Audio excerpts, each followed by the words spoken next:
So the last question is, what can schools, community, and parents do to prevent drinking and prescription drug use?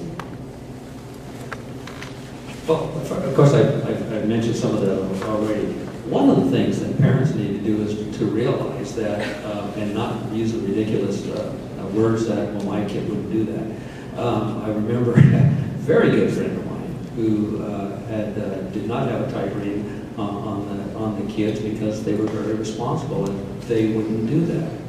And then he found out that he was doing that. And so that's one of the first things. The other thing is for us not to believe that there's always a parent in the home that will help the child.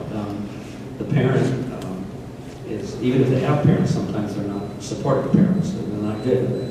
When you have a good family, that's incredibly good for young people, but we need to keep in mind that there's a lot of young people out there that don't have a good support base, and how do we help them? I'm going to go back to what I said in the beginning is find that special interest that they have. I can reflect on a story told to me back from folks at Belfair, where they were doing. They've got a great place out there that's an environmental place, watershed area out there that they've restored. And they had this young guy that was not involved in school, was kind of going down the road, wrong road, was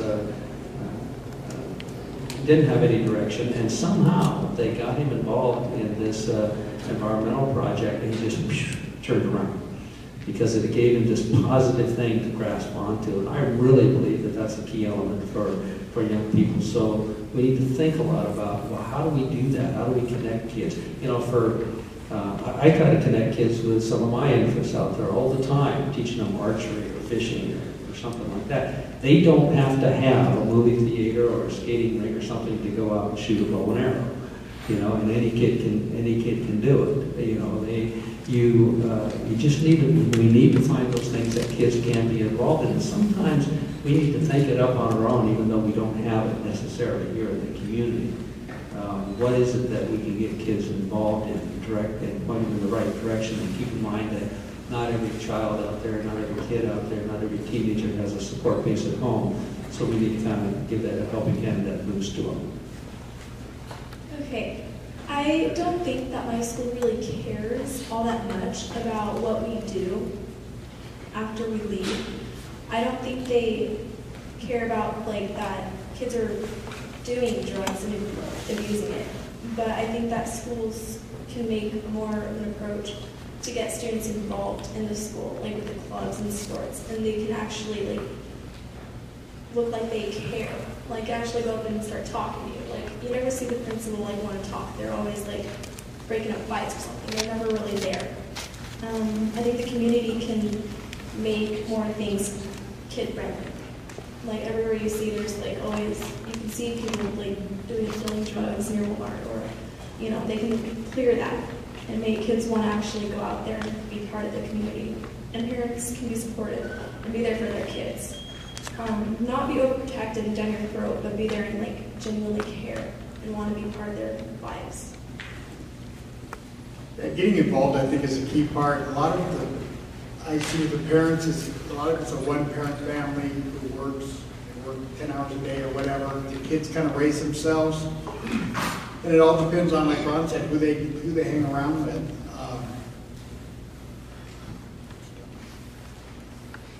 You know, once again, I got to say, all the parents out here, you're the first line of defense for sure.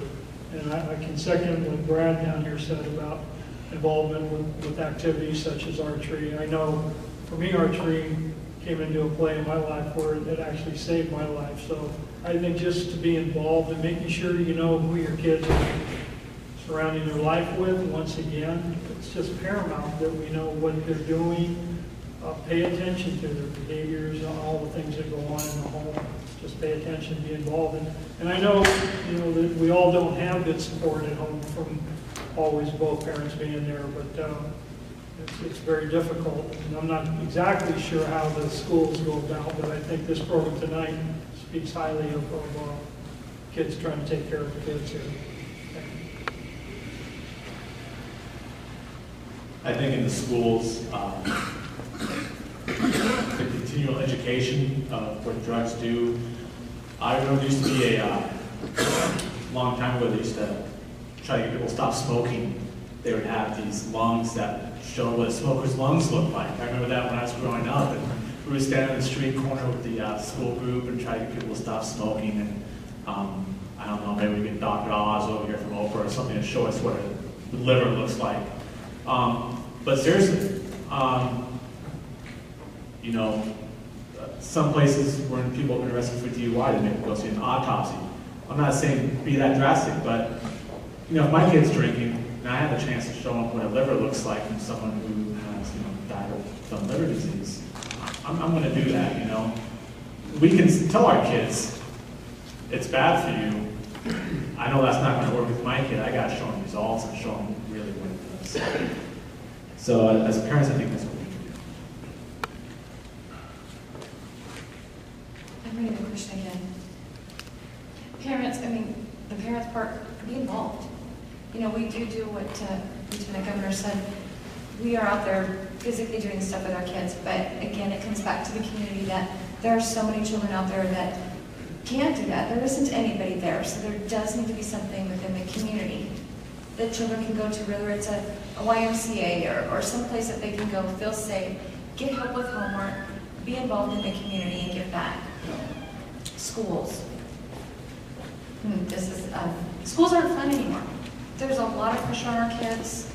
I know the WASL's gone away, but it's coming, you know, another one's coming. School's not fun. I have a junior in high school. He hates school. Great student, takes all honor classes, you know, hates it, absolutely hates it. There's no fun. It's walk, do this, don't do that, don't laugh, don't have a good time. And it truly is, it seems that way when you walk through the schools. There's no fun.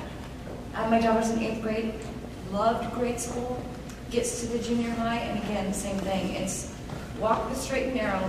Gosh forbid they walk fast because it's considered running, and they're actually told to stop. And they need to be walking. It's just, it's too strict. They need to have fun. Kids need to have fun. And you will get a lot farther if they can have some fun and not pressure on them all the time. I don't know, kids have fun when I'm there, but maybe that's just me. Yeah. This question sort of goes back to the second question for me, when it asked what activities can discourage alcohol use.